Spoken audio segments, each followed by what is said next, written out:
안녕하세요. 수학탐정입니다. 오늘은 수학을 고결하고 웅장하게 공부할 필요가 있을까라는 주제로 여러분들께 말씀드리겠습니다. 이게 무슨 얘기냐면 흔히 수학은 사고해야 된다. 암기하면 망합니다. 수학은 생각하는 학문입니다. 이렇게 주장하시는 분들이 너무 많아요. 그리고 원리와 이치를 깨쳐야 합니다. 단순히 푸는 스킬을 익히는 학문이 수학이 아닙니다. 라고 주장하는 거를 유튜브에서 너무 많이 봤어요. 이 말은 학교 수학 선생님이나 수학 전문가들도 이런 얘기를 되게 많이 하는데요. 여러 번 반복을 해서 풀이를 암기해서 푸는 듯한 느낌으로 수학 공부를 절대 하면 안 된다라는 유튜브도 봤어요.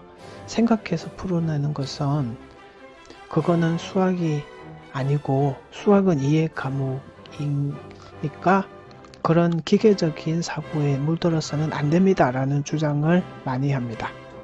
저는 여기에 대해서 강력히 반박합니다. 그래서 제 주장을 뒷받침하기 위해서 사람의 기억이 요 5단계 그림에 나가시죠. 일화 기억, 단기 기억, 의미 기억, 프레임이 기억, 절차 기억 요 5단계가 있습니다. 쭉 위로 올라갈수록 약간 고품격의 기억이고요. 아래쪽으로 내려갈수록 저품격의 기억입니다. 수학 공부에선 이 고품격의 기억도 필요하고 저품격의 기억도 필요합니다. 조금 제가 어려운 말을 썼는데요. 이걸 조금 풀어드리면은 맨 아래쪽에 절차 기억이라는 거는 수학 공부에서 흔히 이거는 이 공식에 대입해서 이렇게 풀어야 돼.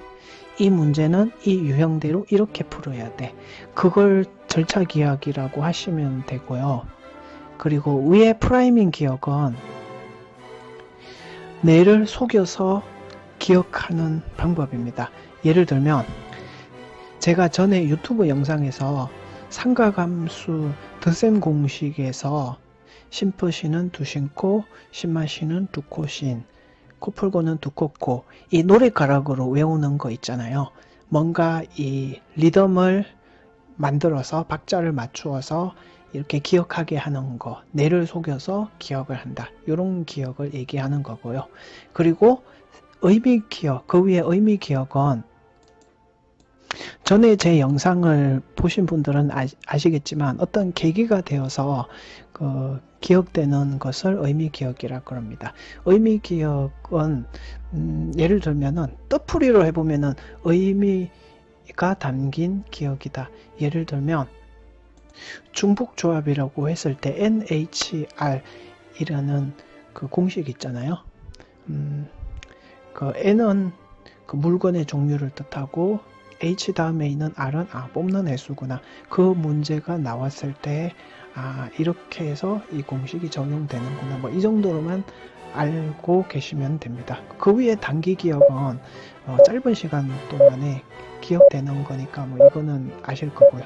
맨 위에 일화 기억은 진짜 내 자신의 경험하고 관련된 기억입니다. 그래서 공부를 잘 하려면은 전에 제가 일화 기억을 많이 만들어라 그렇게 말씀을 드렸습니다. 예를 들면 일화 기억에는 전에 제가 예를 들어 드린 화면에 지금 나가시죠. 이 8점 문제는 제가 직접 대회를 참여하면서 겪었던 문제이기 때문에 기억에 되게 오래 남고요. 그리고 헛수 아이를 배울 때 헛수 아이의 역사라든지 이게 왜 생겼고 그 헛수를 처음 만든 수학자의 그 상황에 그 수학자가 나 자신이라 생각을 하고 그 사람이 이런 생각을 하면서 헛수 아이를 만들었구나 이렇게 돼버리면은 그 수학자가 내 자신이 되게 그 배우자처럼 연기하는 거기 때문에 그것은 곧 내 일화 기억이기 때문에 이런 기억은 되게 오래 기억에 남습니다.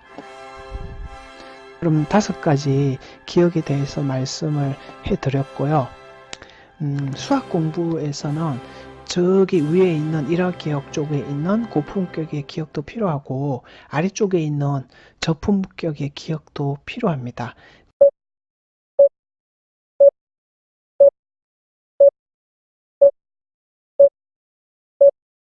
그런데 저 꼭대기에 있는 고품격의 기억만 우리가 진짜 중요시하는 경향이 있습니다.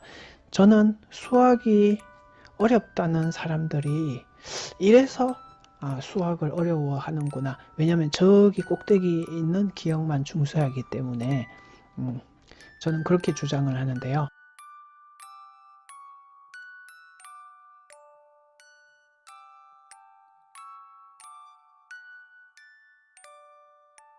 내과학자가 말씀을 한 것 중에 창의력의 본질은 암기다, 이런 글귀가 생각납니다. 실제 제가 관찰한 학생이 있었습니다. 수학 문제가 자꾸 이해가 안 가는 학생한테 그 단원에 해당하는 공식을 열심히 암기를 시켰어요. 그리고 필수 예제 중에서 빈도수가 높은 것을 이렇게 골라서 그 중에 어려운 거는 뺄 거는 빼고 쉬운 것만 골라서 암기를 시켰어요. 먼저 주입식으로 익숙해지도록 훈련을 시킨 것이죠. 시간이 지난 후에 이해가 되는 것부터 하나씩 하나씩 이해하는 작업을 했습니다. 물론 모든 것이 이해가 다 가지는 않았는데요. 많은 것을 이해를 해내는 것을 봤습니다. 그리고 연산력이 빨라진 상태에서 이해를 한 것이라서 이해하는 속도도 매우 빨랐습니다.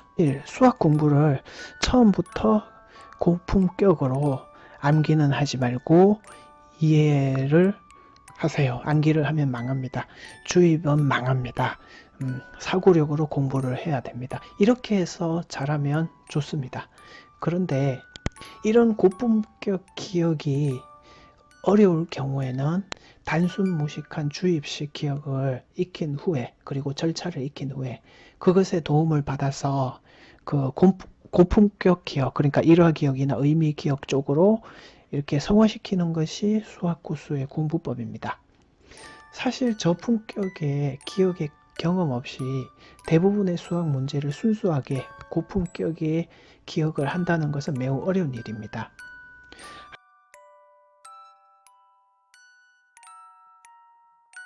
한 0.2% 정도의 수학 영재들한테만 가능한 기억이 이 기억인데요.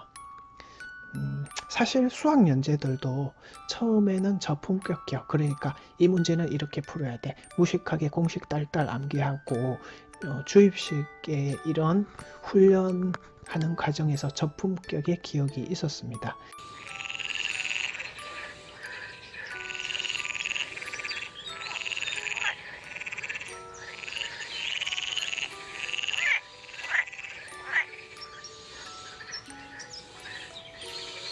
이해는 가지는 않지만 절차를 먼저 익힌 후에 그런 연산훈련 과정이 있었다는 얘기입니다. 물론 고품격의 기억 없이 이런 저품격의 기억만 하는 것도 문제입니다. 예를 들면 수학 문제만 나누면 계속 패턴만 나누려고 하고 스킬만 익히려고 하고 이해하는 과정을 자꾸 생략하면 이거는 언젠가는 약점이 드러납니다.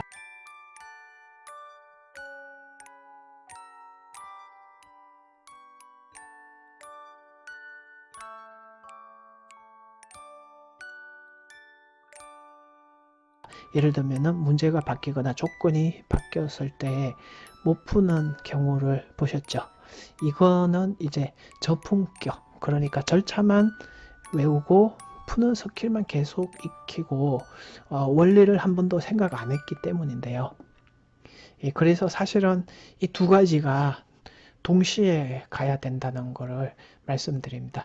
제가 이렇게까지 주장을 하는 것은 보통 수학을 우아하게 원리를 깨치고 이해하려고 노력을 해야 되고 이렇게 주장하는 사람들이 많은데, 그러다 보니까 아래쪽에 있는 스킬 익히는 거나 단순 무식한 암기 요거를 소홀히 하는 분들이 많아서 제가 이 영상을 만들었습니다. 즐거우셨나요? 오늘도 수학 탐정 제이였습니다. 그럼 다음 시간에 뵙겠습니다.